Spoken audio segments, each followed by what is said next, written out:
রাজধানীতে যে অফিসটা ছিল দলের, অফিসে যাচ্ছিলাম। তো কাছাকাছি যখন এসেছি তখন রাস্তার এক জায়গায় একটু জটলা, কয়েকজন মানুষ, একজন মহিলা শুয়ে আছে বোধহয়, সাথে এক ছোট বাচ্চা ছিল, হ্যাঁ মেয়ে ছিল বোধহয় সম্ভব। তো দেখি বোঝা যাচ্ছে যে মহিলা অসুস্থ। তা আমি রাস্তার এই পাশে, ওটা ছিল on the other side of the road, অফিসে তখন ফোন করলাম আমার এক সহকর্মীকে, বললাম যে কোথায় তুমি? ও বললো ভাই আমি অফিসে। কারণ কি আমি অমুক জায়গায় আছি, তুমি আসো। ও তাড়াতাড়ি আসলো, আসার পরে আমি বললাম যে দেখো ব্যাপারটা কি। আমি আর ওই জটলাতে যাইনি, আমি ওখানে তো ও দেখে এসে আমাকে বলল যে খুব সম্ভবত মহিলাটা খুব অসুস্থ, এবং আমি তখন ওকে আমাদের জন্য অফিসে যে ডাক্তার ছিল যোগাযোগ করো, দেখো মহিলাটা কিভাবে সহযোগিতা করা যায়। তারপরে মহিলাটাকে হসপিটালাইজ করা হয়, পরে আলহামদুলিল্লাহ সুস্থ হয় মহিলাটা।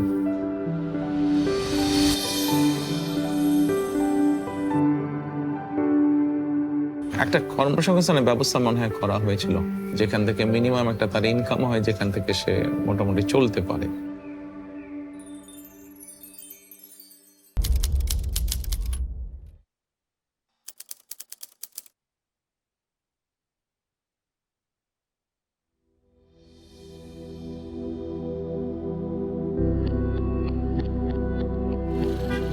আমাদের বৌদ্ধ মন্দির থেকে তিলপাপাড়া অনেক দূর।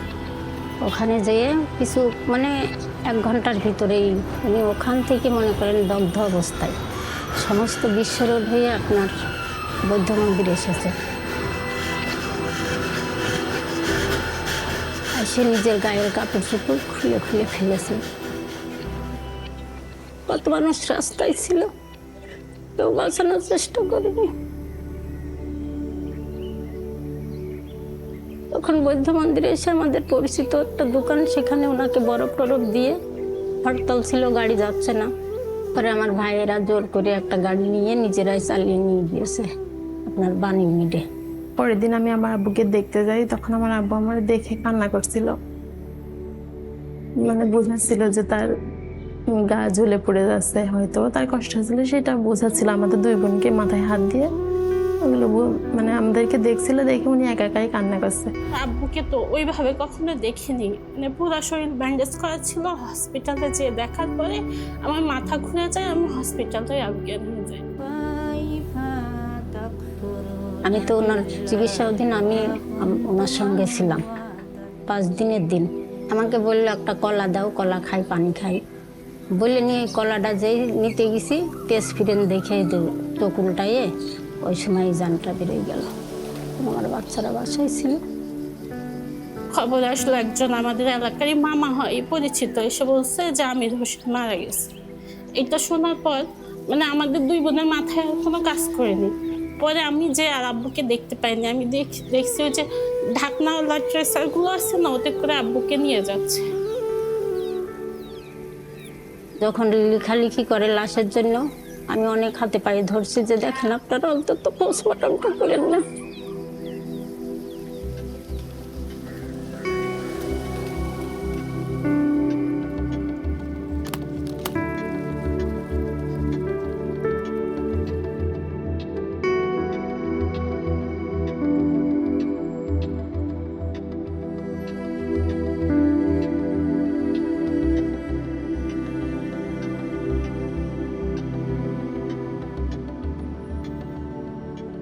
তখন পরিস্থিতি খুবই ভয়াবহ ছিল।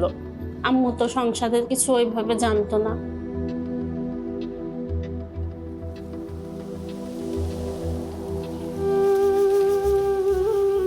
বাবা না থাকলে তো কিছুটা অসহায় লাগেই।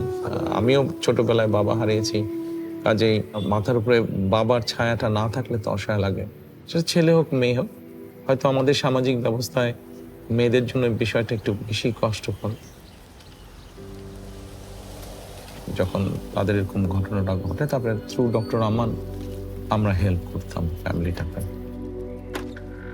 করে একদিন আমান ভাই আমার ওখানে যাই, যে বলে আপনার আমরা মাসে কিছু যদি অনুদান করি আপনি কি চলতে পারবেন? বললে আপনি কাউকে এই বিষয়টা কোনোদিন কেউ যাতে জানতে না পারে, 7 দিয়ে 8 দিয়ে মনে হয় 9টি যে বন্ধ হয়ে গেছিল। বন্ধ হয়ে কোনো খোঁজই পায় নাই। তখন আমি তো আর মনে করেন 8 সালের থেকেই মনে হয় বন্ধ হয়ে গেছিল। আমি তখন আমার নিরুপায় হয়ে আমি দেখলাম এ সম্ভব না, আমি তো আর পারতেছি না। স্বাভাবিক আমি জেলে যাওয়ার পরে তো ওই হেল্পটা বন্ধ হয়ে যায়। ওরাও সবাই তো সমস্যার মধ্যে কি করবে, তখন আমার ওয়াইফকে জানায় বিষয়টি। তখন আমার ওয়াইফ আমাকে জেলখানায় জিজ্ঞেস করলেন যে এরকম, বললাম যে হ্যাঁ এটা তো করতাম, বাট এখন তো পারছি না আমরা। ওনারা যখন 1 বছর খোঁজ না হয় তখন আমি খুবই অসুস্থ হয়ে পড়ছিলাম, কারণ আমার সাহসটা হারাই ফেলছিলাম। সেলাই মেশিনে কাজ করে 3টা পেট, তারপরে লেখাপড়ার খরচ, তখন আমি নিজেই বাড়ি চলে আসছিলাম। মনেও কখনো কল্পনাও করি নাই যে ওনারা আর আমার কোনোদিন খুঁজবে। বছর খানিক পরে তখন আবার আমার মামা একদিন ফোন দিয়েছে আমার আম্মুকে। তখন মনে করেন আমার সাহস, আমার একটা বুকে সাহস আসলো। সেই থেকে সমস্ত চিকিৎসার ভার আমার আম্মুর, আমার বড় বোন অসুস্থ হয়েছিল, সমস্ত চিকিৎসার ভার আমার মামাই মানে ওনার দায়িত্বেই করিয়েছে আমার আম্মুকে। এই দেখেন 17-18 মারা গিয়েছে 21 বছর পড়ছে, অথচ 17-18 বছর ওনারা আমার সঙ্গে আমার পাশে আছে। বিপদে আপদে যেটুকুই হোক আমার খোঁজ রাখছে, এটাই কথা। উনি মনে করেন যে আমার মেয়েদেরকে দিত আর বলতো পড়াশোনা করছো, সকালে এইভাবেও খবর নিচ্ছে, তোমরা কি স্কুলে গেছো, কিভাবে পড়ো, কখন পড়তে বসো। মেয়েদের সবসময় বলে ওদেরকে বিয়ে দেবেন না। যেহেতু বাবাও নেই, সেই জন্য ওরা যদি লেখাপড়া শিখতে পারে, ওরা যদি নিজের পায়ে দাঁড়াতে পারে, তাহলে ফ্যামিলিটার মধ্যে আত্মবিশ্বাসটা ফিরে আসবে।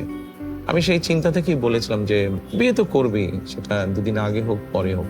তো আমার মা আমাদের জন্য সেই থেকে, আমার মাও আমাদের জন্য অনেক করেছে, মনে করেন পড়াশোনা শেষ করিয়েছে।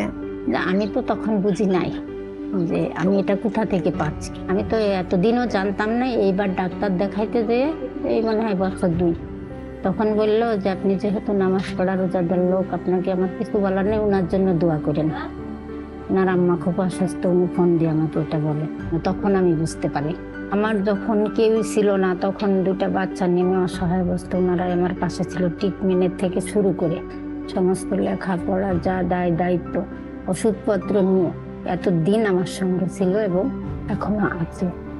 মনে করেন উনি তো বাবার মতো দায়িত্ব এতদিন আমাদের পালন করে এসেছে। ওনাকে দেখলে ওনার সাথে আমি একটু জাস্ট আমার ভালো মন্দ কথাগুলো শেয়ার করতে চাই, ওনাকে একটা সালাম জানাতে চাই। আমার কাছে যখন মনে হয় যে তাদের পাশে একটু দাঁড়ানোতে তারা নিজের পায়ে দাঁড়াতে সক্ষম হয়েছে, তাদেরকে একটু সহযোগিতা করানো, যতটুকুই হোক সহযোগিতা করানো, ডেফিনেটলি তখন তো ভালো লাগবে।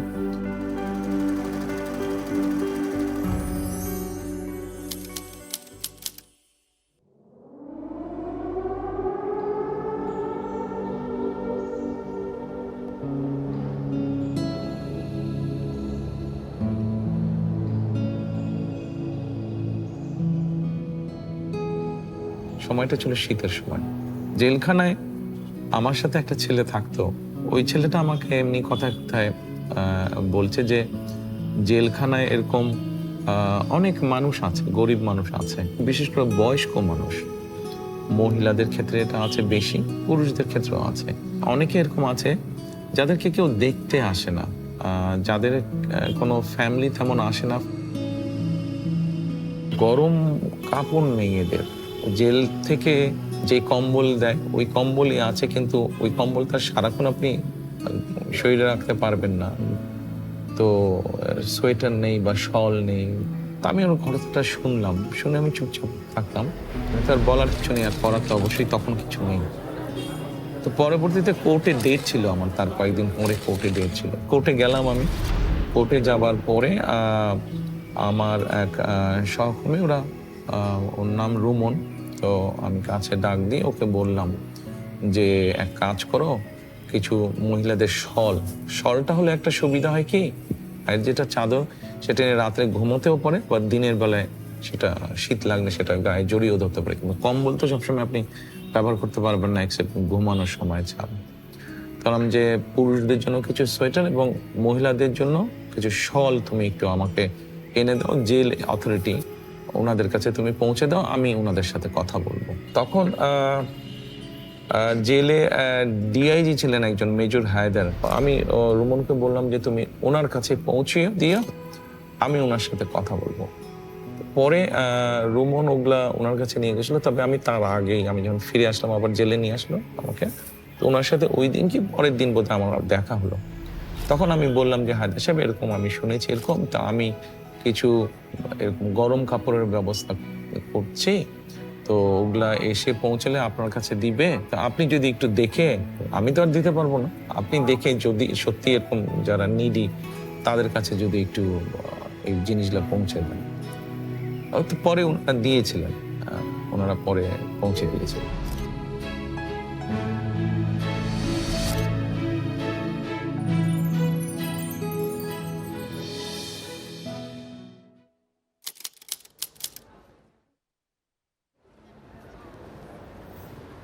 আমার বাবা একজন স্কুল টিচার, মাদ্রাসার টিচার, কিন্তু পরিবারে আমাদের তো 5 ভাই আমরা বেসিক্যালি।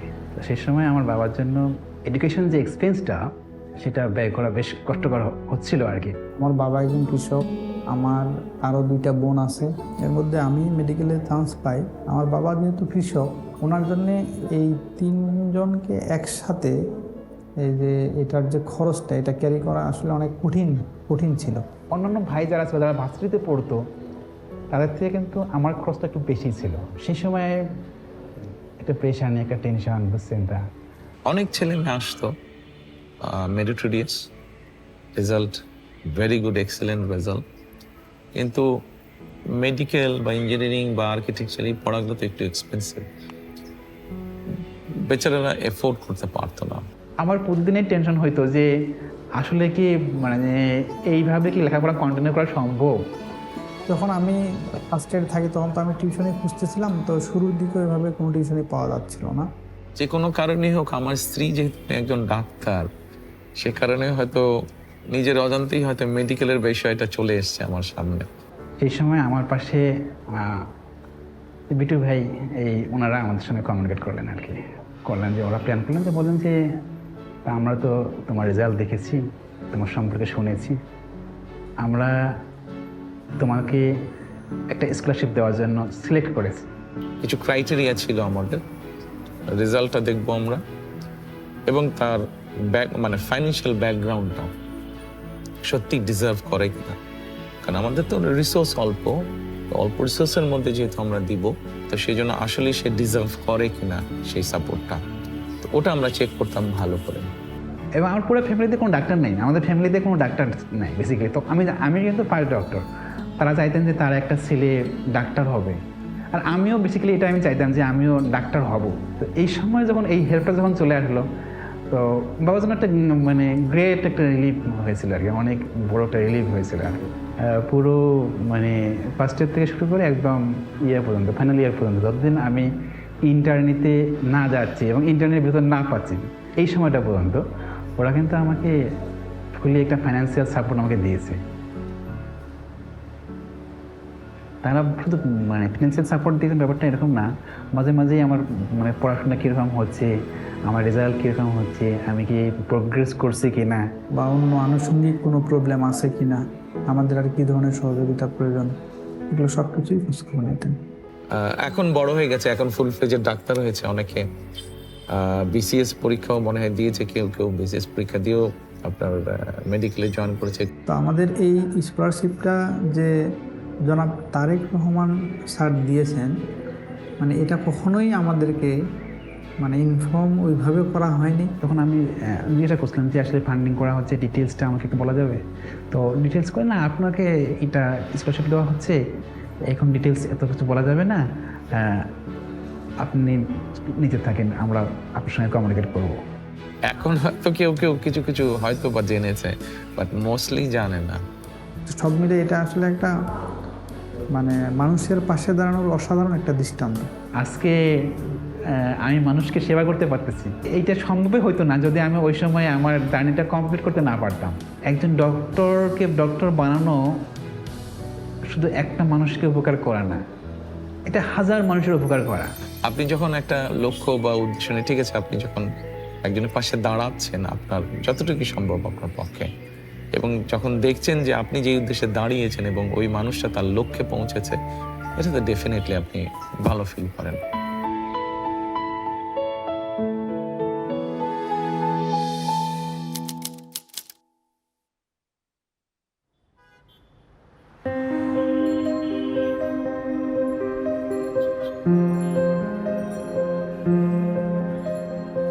পুরো পৃথিবীতেই মানুষ এবং প্রাণীর সমান কোএক্সিস্টেন্স থাকা উচিত।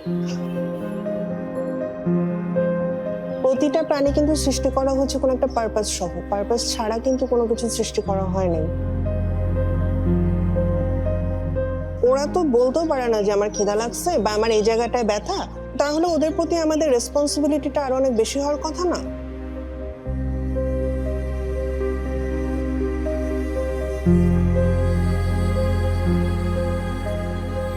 কিন্তু আমাদের মতো দেশগুলোতে যেটা হয় যে আমরা প্রাণীদেরকে একদম একটা সাইডে সরায় ফেলছি। আমি ছোট থেকে যেটা দেখতাম যে ওদের চোখ তুলে ফেলছে, কান কেটে নিচ্ছে, লেজ কেটে নিচ্ছে, হাত পার উপর দিয়ে গাড়ি চলে যাচ্ছে, ওরা ওভাবেই পড়ে আছে, কেউ দেখছে না। তো ছোট থেকে এই অবস্থাটা দেখতে দেখতে আমার ইচ্ছা ছিল আমি ওদের জন্য কিছু একটা করব। ক্লাস 5-এ থাকতাম, প্রথম কুকুরের বিড়ালের বাচ্চা নিয়ে আসছিলাম বাসায়। তো তখন থেকে শুরু করে 2013-এ আমার এতগুলো বিড়াল হয়ে যায় বাসার ভিতরে যে আমি চিন্তা করি যে আমার যেহেতু এখানে একটা জায়গা আছে, আমি এটাকে শেল্টারে কনভার্ট করব। ওই প্ল্যান করে আমি হচ্ছে বিল্ডিংটা করি এবং তারপর এখানে মুভ করি ঢাকা থেকে। আমি স্ট্রে অ্যানিমাল নিয়ে মূলত কাজ করছি। এরা এমন অবস্থা থেকে আসে যে অনেক বয়স্ক হয়ে গেছে, দাঁত নাই, চোখ নাই, রাস্তায় সার্ভাইভ করতে পারছে না, গাড়ি ধাক্কা দিয়ে চলে যাচ্ছে। হ্যাঁ, বা অনেককে বাচ্চা অবস্থায় এনেছি যে মা মারা গিয়েছিল, এরপর আর দেখার কেউ নাই।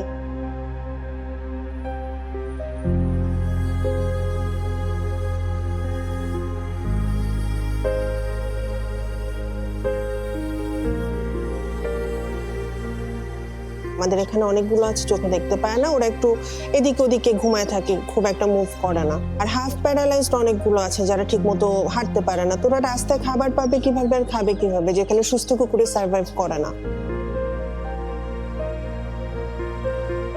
প্রত্যেকটি প্রাণী, জীব কোনো না কোনোভাবে মানুষের উপকার তো করছেই। আমরা সৃষ্টির সেরা সৃষ্টি আল্লাহ, সেজন্য আমাদের দায়িত্ব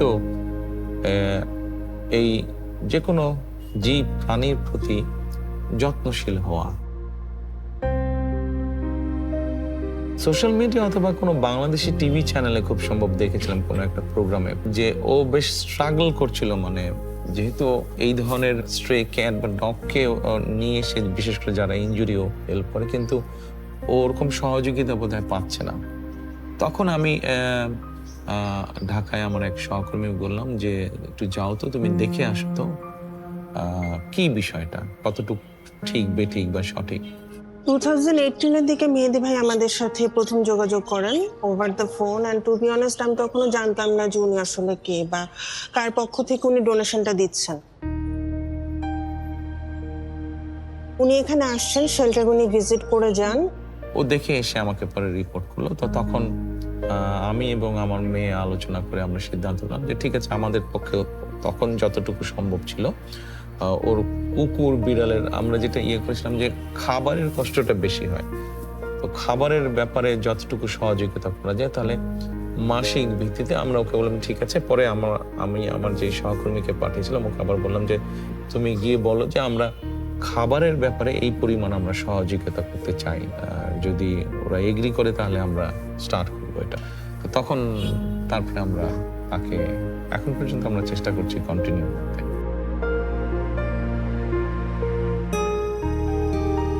আমরা কোথাও কোনো ডোনেশন দিলে বা ফান্ড দিলে আমরা চাই যে আমাদের নামটা হোক, আমাদের নামটা সামনে আসুক। তো এত বছর ধরে যে উনি হিডেন থেকে আমাদের হেল্পটা করে গেছেন, এটা খুবই অ্যাপ্রিসিয়েটেড একটা জিনিস। এবং আমি যখন জেনেছি জিনিসটা খুব অবাক হয়েছি। ওনারা যে উদ্যোগটা নিয়েছে এটা তো আগে নেওয়া হয়নি। তো শুধু ফান্ডিং দেওয়া বলে না, একটা অ্যাম্বুলেন্সের উদ্যোগ নেওয়া হয়েছিল, ওনাদের একটা অ্যানিম্যাল ওয়েলফেয়ার অ্যাসোসিয়েশন করা হয়েছে। আমাদের কিন্তু অ্যানিম্যাল ওয়েলফেয়ার ডিপার্টমেন্ট বলতে কিছু নাই। তো এটা ওনারা যে শুরু করেছেন এটা তো ফার্স্ট, এটা অবশ্যই মানে একটা মাইল ফলক আমাদের জন্য।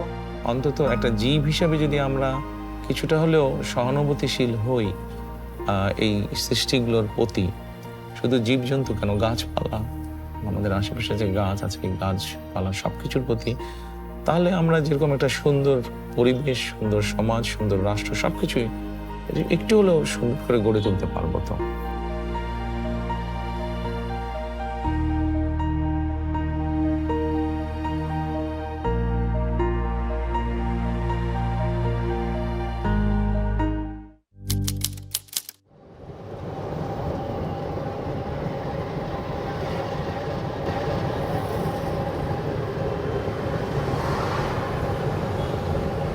প্রথম ছেলে গেল আলট্রাসাউন্ড করবার, প্রথম গেছে মেডিকেলতে বাইরে পরে গেছে আলতা করবার যাব এই টাইমে সরব দুজন দাঁড়াই গেছে, দাঁড়াইতে গিয়ে যখন সরব পার ওপর গেছে তখন অ্যাক্সিডেন্ট হয়ে গেছে।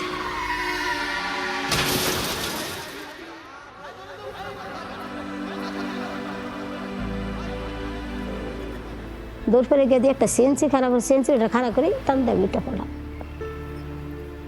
ওইটা পড়ছি ওইটা পরে আমি সিএনসি উঠে পড়ছি, উঠে পড়লে বেড়া আমার নিচে নিলে এবারে বেড়ার করতে একদম বেড়ার কিছু কই নেই, বেড়াই আমার টান দিয়ে নামাই আছে, নামাই ওইটা আমি দেখি এনে একটা লাশ দুইটা লাশ দুই জায়গা আমার বইরে আলছে প্যাকেটও আর নাতিনটারে গিয়ে পাই নেই।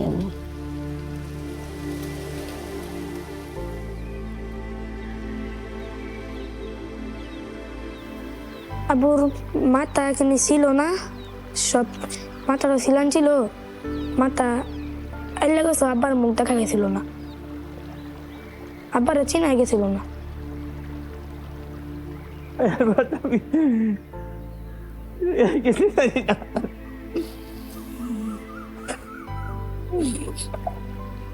তারপরে গেছি ওরা আম্মুল্লা দেখে দিয়ে আম্মুর এটা কিছু ছিল না, খালি চোখটা ছিল আর কিছু ছিল না। ওই আমার একজন বলছে আমার নাতি আছে একটা মেডিকেল আছে, গেছি গাড়ি এরা মারা গেছে বাচ্চা, এটা শুয়ে দিচ্ছে, শুয়ে থাকলে পরে আমি ওরে দোলা মুচ্ছে সময় দিচ্ছি,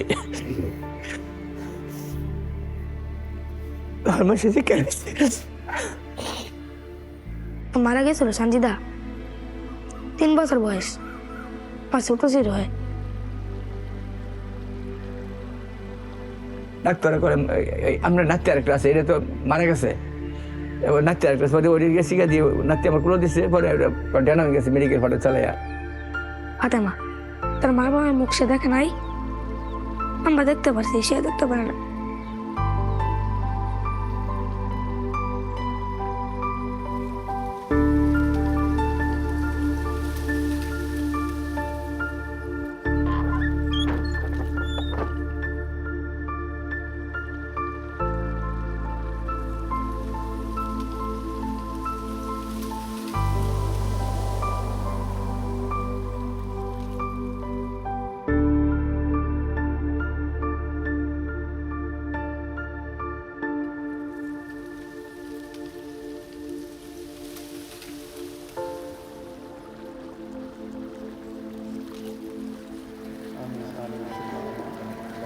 কয়েক বছর আগের ঘটনা, পত্রিকায় দেখে আমি জেনেছি ঘটনাটা। মাটা মারা যায় কিন্তু বাচ্চাটা ভূমিষ্ঠ হয়েছিল, বাচ্চাটাকে এতিমখানায় দিয়ে দিয়েছিল। আর্নিং সোর্স তো বাবা ছিল, বাবা মা দুজনেই মারা গিয়েছে, ওরা কয়েক ভাই বোন।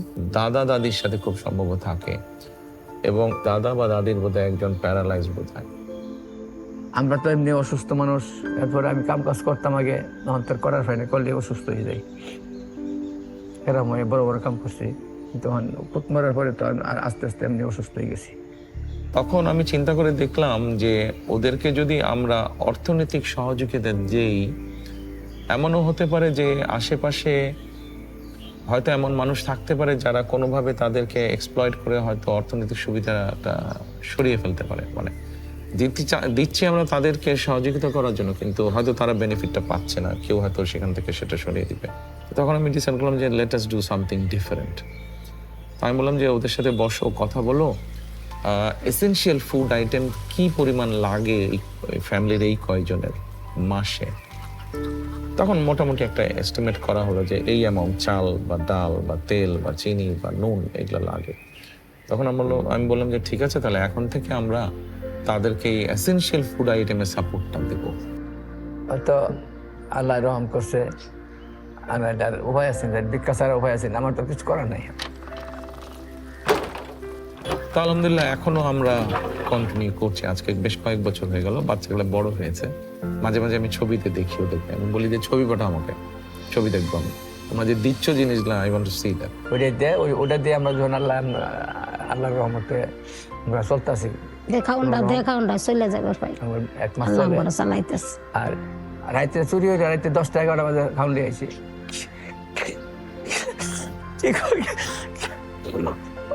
কি কষ্ট কষ্ট হয়ে গেছে, অনেকদিন কষ্ট হয়ে গেছে। কষ্ট গেছে, এটা আমি হয়তো বুক করছি, অনুভব করছি যে রাইতে 10টা 8টা 9টা 10টা চুরি হয়েছে, খাওয়া গেছে, তার খাউন বন্ধ দেয় নাই, প্রত্যেক মাসে খাউন দিয়ে গেছে। 1 মাসও মিস খাওয়ানো দিচ্ছি। মেঘ বৃষ্টি খামতে গেছে। যারা এই কাজগুলো করতে পছন্দ করে, যারা চায় এরকম করতে, পাশে গিয়ে দাঁড়াতে, দলমত নির্বিশেষে, এরকম অনেক মানুষকে আমরা চেষ্টা করেছি তাদের পাশে গিয়ে দাঁড়াতে, যারা আমাদের দলই করে না, আমাদের দলের সাথে যাদের কোনো সম্পর্কই নেই, বাট মানুষটা অসহায়, তার একটা সহযোগিতা বা সাহায্য প্রয়োজন, করেছি আমরা। ধন্যবাদ, মানে লাখ লাখ শুক্রিয়া, তাকে ভাষায় প্রকাশ করার মতো না। এবং নিজে উপকারটা যা করছে আর কি, এটা আমার বাসায় করার মতো কোনো ইয়া নাই, বলার মতো কোনো ভাষা নাই। বাচ্চাগুলো বড় হচ্ছে, বাচ্চাগুলো লেখাপড়া শিখবে, ইনশাল্লাহ নিজের পায়ে দাঁড়াবে। ওর বাবা মারা বেঁচে থাকলে তাই তো করতো তারা, তো বাবা মা আনফর্চুনেটলি বেঁচে নেই। এতটুকু যখন আসছে ইনশাল্লাহ বাকিটাও যাবে।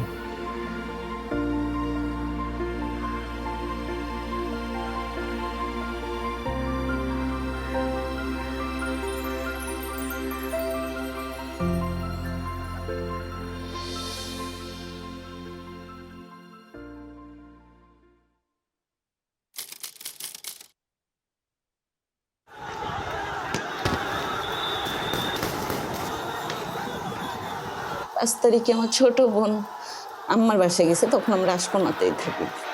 তো আমরা খবর দেখতেছি আমার ছোট বোন ও নাচতেছে, মানে শেখ হাসিনা পালাইছে এটা দেখে ও ওই খবর টবর দেখলো। 4টা বেজে গেছে, ওর ফ্রেন্ডরা ফোন দিতেছে নিচে নামার জন্য। তো ও চলে যাইতেছে পর আমাকে বলতেছে, আম্মু আমি যাই। আমি কইছি আব্বু যেখানে যাও সন্ধ্যার মধ্যে চলে আসো, আম্মু তুমি টেনশন করো না, আমি চলে আসবো। তো নিচে যে 2 বন্ধুর সাথে চলে গেছে। 7:12 আব্দুল্লাহকে 2বার ফোন দিছি, ধরে নেয়। 7:19 ওকে আবার ফোন দিছি, 2বার ধরে নেয়। 3বারের মাথায় ও ধরছে। 36 সেকেন্ড ওর সাথে আমার কথা হয়েছে। সালাম দিয়ে শুধু বলছি, বাবা তুমি কোথায়? ও বলছে আম্মু এয়ারপোর্টের মাথায়। বলছি বাবা আজান দিচ্ছে, সন্ধ্যা হয়েছে না, আম্মু আধা ঘন্টার মধ্যে আসতেছে। 8:10 একটা আননোন নাম্বার থেকে ফোন আসছে, রিসিভ করতে করতে কেটে গেছে। আবার উনি কল দিছে। উনি শুধু ফোন দিয়ে বলছে, আব্দুল্লাহর আপনি কি হন? আমি বলছি আব্দুল্লাহর মা। কেন, কি হয়েছে? ও অ্যাক্সিডেন্ট করছে, আপনি একটু এখনই আসেন। আমি শুধু ওনাটা নিয়েছি আর আমার ব্যাগটা নিয়েছি আর মোবাইলটা নিয়েছি। তো এর মধ্যে আবার উনি ফোন দিছে, আছে আপনি তাড়াতাড়ি না আসলে ঢাকা মেডিকেল পাঠিয়ে দিবে। ওনার এই কথা শোনার পর আমি মোটামুটি যে আব্দুল্লাহর হয়তো গুলি লাগছে, রাস্তায় বেরোনোর পরে আমি বুঝি। তা আমি দৌড় দিয়ে ঢুকে গেছি। ঢুকে ও একটা কফি কালারের টাইস পরা, ওর চেহারা তো ঢাকা, ওর পায়ে সাদা সুতা বাঁধা দেখে আমি বুঝে ফেলছি যে আমার বাবাটা নাই। তা আমাকে ঢুকতেই দিতেছে না। মহিলা মানুষ বলতেছে আপনাকে ঢুকানো যাবে না, আপনি পুরুষ মানুষকে। তোর মামা গেছে, ওর মামা দেখে ওইখানে অজ্ঞান হয়ে গেছে, আমি অজ্ঞান হয়ে গেছি।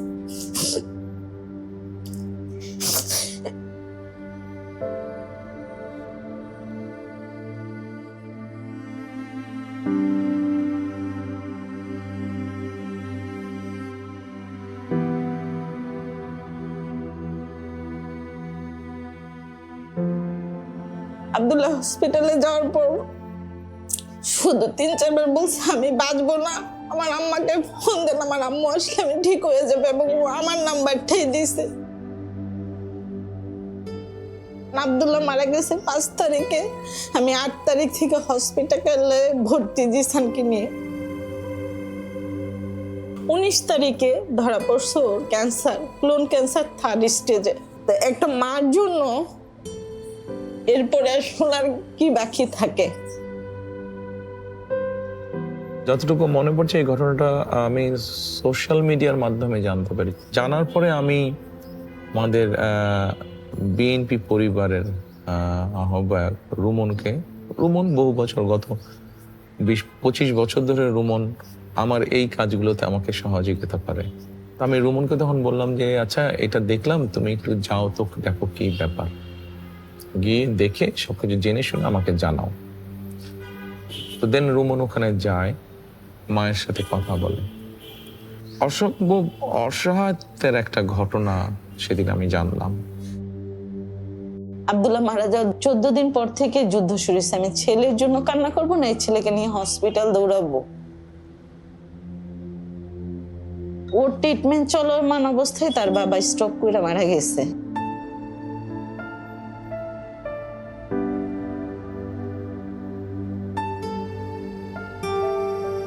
দিন শেষে আমার ছেলের জন্য আমি, আর আমার জন্য আমার ছেলে, আসলে আমরা অনেক একা।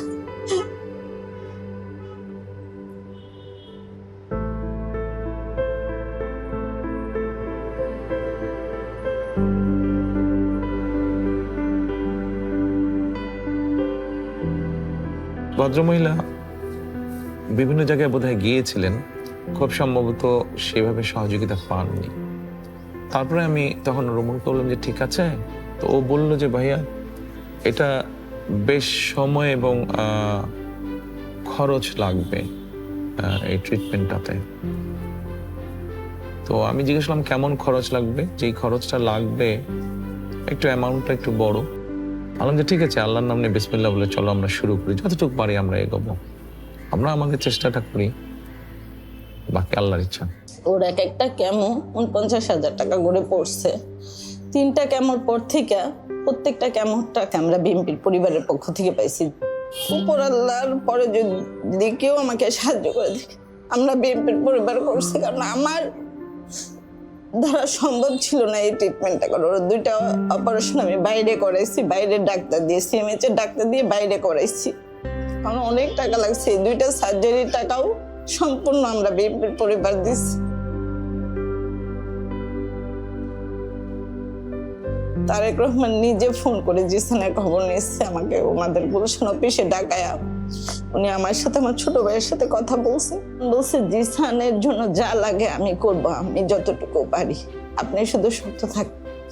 তখন তো বিধ্বস্ত উনি, স্বামী মারা গিয়েছে, বড় ছেলে শহীদ হয়ে গেছে জুলাই, ছোট ছেলে এরকম অবস্থা। ওনাকে সাহস দেওয়ার জন্য আমি বললাম যে আপনি চিন্তা করবেন না, আমাদের পক্ষে যতটুকু সম্ভব আমরা আপনার পাশে আছি, টেনশন করেন না, আল্লাহর উপরে ভরসা রাখেন, ইনশাল্লাহ আপনার সন্তান সুস্থ হবে। ওনাকে যদি আমি কৃতজ্ঞতা মুখেও বলি সেটা প্রকাশ করে শেষ করতে পারবো না। আমি নামাজ পড়ে ওনার জন্য, ওনার ফ্যামিলির জন্য দোয়া করি। আমাদের সফলতা বা আনন্দটা এখানেই যে বাচ্চাটা আলহামদুলিল্লাহ আজকে অনেক সুস্থ বাচ্চাটা। মানে আমি চাওয়ার আগে এত কিছু পাইছি যে চাওয়ার আর জায়গা নাই গা, মানে আমার কোনো কিছু ফুলফিল, আমার বাচ্চার চেয়ে বড় কিছু তো নাই। তারা আল্লাহর রহমতে তাদের উসিলায় আমি আমার বাচ্চাটাকে সুস্থ পাইছি, এটাই আমার জন্য অনেক অনেক অনেক আলহামদুলিল্লাহ। মাটাও যখন সেই প্রশান্তির হাসি দেয়, ওটাই আমাদের কাছে সবচেয়ে বড় পাওয়া।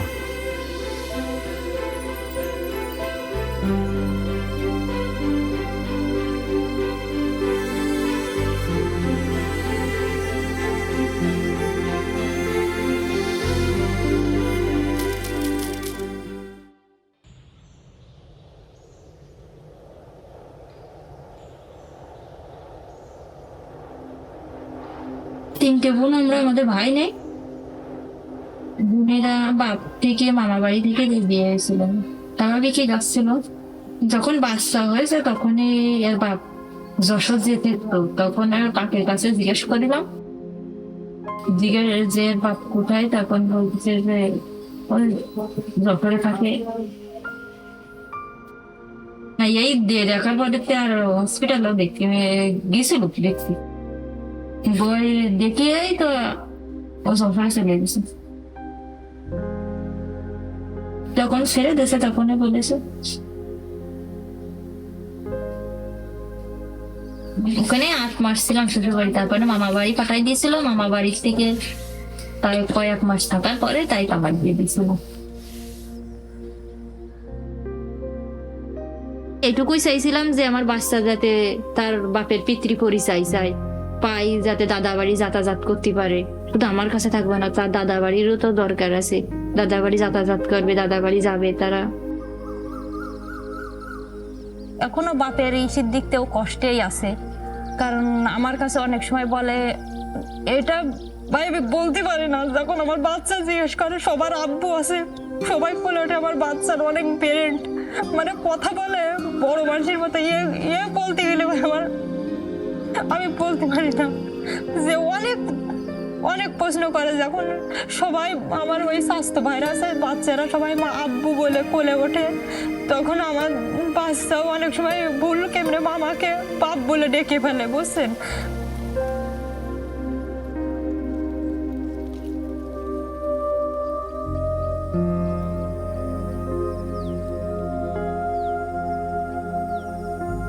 অনেক কষ্টে ছিল, বাচ্চাটাও অনেক কষ্টে ছিল, আমার সাথে অনেক না খেতে গেছে বাচ্চাটাও। ওষুধ মনে করেন সবসময় আমার ডাক্তারের কাছে রাখতে হয়, একটার পর একটা হতেই থাকে, একটার পর একটা হতেই থাকে, বেশিরভাগ ও ডাক্তারের কাছেই থাকে।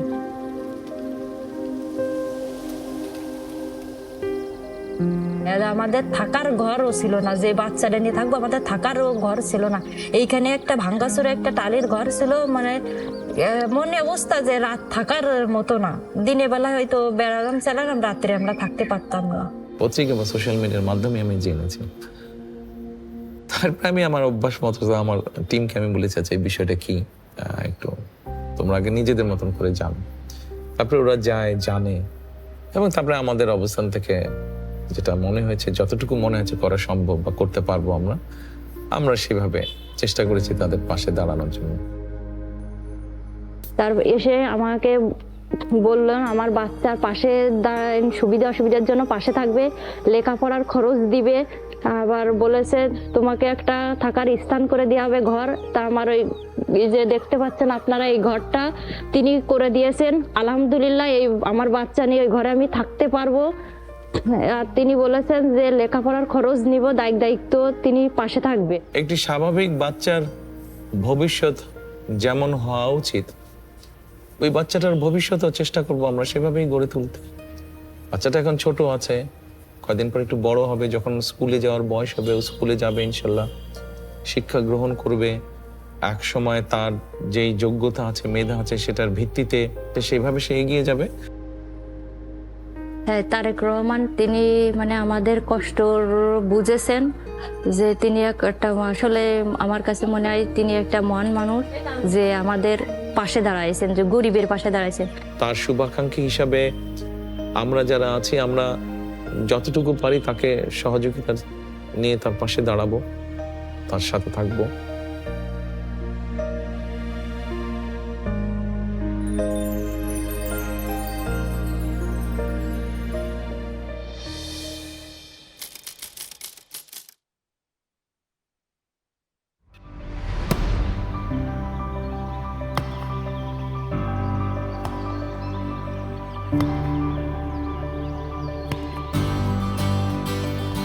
আমার বয়স 6 বছর 2 মাস চলে। আর যখন বয়স 3-3.5 বছর হয়, তখন এই খেলাধুলা আমি নিজেই শিখাই।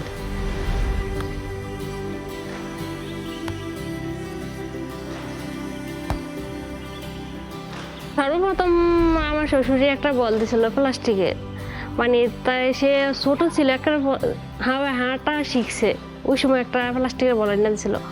ওই থেকে মানে বল হাতে নেই, ওই খেলতে লাইতে পরে হ্যাঁ বাবা একটা বল এনে দিছে। আমার দোকানের সামনে আমি ফজর নামাজ পড়ি, ডেলি শিখাইতাম অন্তত 1 থেকে 1.5 ঘন্টা। যখন 2-5-6 মাস খেলা শিখছে, তখন দেখি নিজেই সেতুভাবে আরও আব্বা বল খেলতে জায়গা, হ্যাঁ খুব আগ্রহ। তখন দেখলাম আস্তে আস্তে যেটা শিখে আল্লাহ দিলে সেটাই দেওয়া শিখে বা শিখতে চেষ্টা করে। তখন আমি বুঝছি না, আস্তে আস্তে মোটামুটি ভালো একটা কিছু করবে। আমাদের এলাকায় অনেক পোলাপাইন আছে, মোবাইলে ভিডিও করে টুরা প্রথম ইয়া করছে, পরে চ্যানেল আছে না, চ্যানেলে আসলো, সবাই হিসাবে এটা ভিডিও টিডিও করে ভাইরাল করছে। আমাদের দলের একজন নেতা আছে আমিনুল, সবাই ওকে ফুটবলার আমিনুল হিসেবে জানে। যখন আমরা পরিকল্পনা করলাম যারা এরকম প্রতিভাবান আছে তাদেরকে আমরা আস্তে আস্তে আস্তে খুঁজে বের করব, তখন আমি আমিনুলকে বললাম যে আমিনুল, তুমি এক কাজ করো, তুমি তোমার মতন করে খোঁজ করো এরকম প্রতিভাবান শিশু, কিশোর, যুবক কোথায় আছে। এবং তখন খুঁজতে গিয়ে আমরা এই ছোট বাচ্চাটাকে খুঁজে পেলাম। আমি সাইকেলের কাজ করি, মেকানিক কাজ, অত 500-600 টাকা কাজ করি, এটা দিয়ে আমি সংসার চালাই, চলি। তখন ওর বোর্ডও ছিল না। জার্সি আমার দেশের পোলাপাইনে 2টা জার্সি দিয়েছিল, ওই জার্সি দিয়া খালি পায়ে খেলাধুলা করতো। এরপরে গোলরক্ষক আমিরুল সাহেব আসলো, আইসা সোহানারে কিছু উপহারও দিছে, বুট, পেন, জার্সি, তারপরে বল। ছেলেদের মধ্যে হোক মেয়েদের মধ্যে হোক, যার যেই প্রতিভাটা আছে তাকে আমরা চেষ্টা করব সেই প্রতিভাটা আরো যাতে বিকশিত হতে পারে সেই সুযোগটা তৈরি করে দেওয়ার জন্য। ছেলে তো দেশের হয়ে খেলবো, ভালো একটা কিছু করবো, এটাই তো আমার স্বপ্ন। যাতে এটাই দেশের ভালো কিছু করাই তো আমার ভালো কিছু করা। আমাদের এই প্রতিভাবানদেরকে যদি বের করি এবং ওদেরকে যদি একটা স্কোপ তৈরি করে দিতে পারি আমরা, তারা আরো বিকশিত হয়। ছোট্ট মিছিল আরো লইতে পারি, এগুলো গেঞ্জিগুলো আরো হতে পারে, সাপ দিয়ে আরো লইতে পারি, তারপরে পিসের মধ্যে আরো লইতে পারি, তারপর আবার কত কিছু পারি। আমি ধন্যবাদ জানাই বিনোদ তারেক রহমান সাহেব আর গোলরক্ষক আমিরুল সাহেব। তারা আমার মাসে কিছু অর্থায়ন দেয়। এটা দেওয়ার পরে এখন মোটামুটি আমার স্বাভাবিকভাবে ভালোভাবে আমি চলি, প্ল্যান পড়ালেও করাইতে পারি। আমার এখন সত্যি তো সহজ হয়। তারেক রহমান সাহেবকে আমি মনে করি ঠিক আছে আমার মাথার উপরেই রাখি। তার কাছে আমি কৃতজ্ঞ যে আমার ছেলের পাশে দাঁড়াইছে। আমাদের লক্ষ্য উদ্দেশ্যটা হচ্ছে যে এই প্রতিভাবানদেরকে যদি আমরা প্রপারলি ট্রেনিং এর ব্যবস্থা করতে পারি, তাহলে এই মানুষগুলোকে দিয়ে আমরা দেশের জন্য সুনাম সম্মান বয়ে নিয়ে আসতে পারি, যেটা ভেরি মাচ পসিবল, আমি দৃঢ়ভাবে বিশ্বাস করি।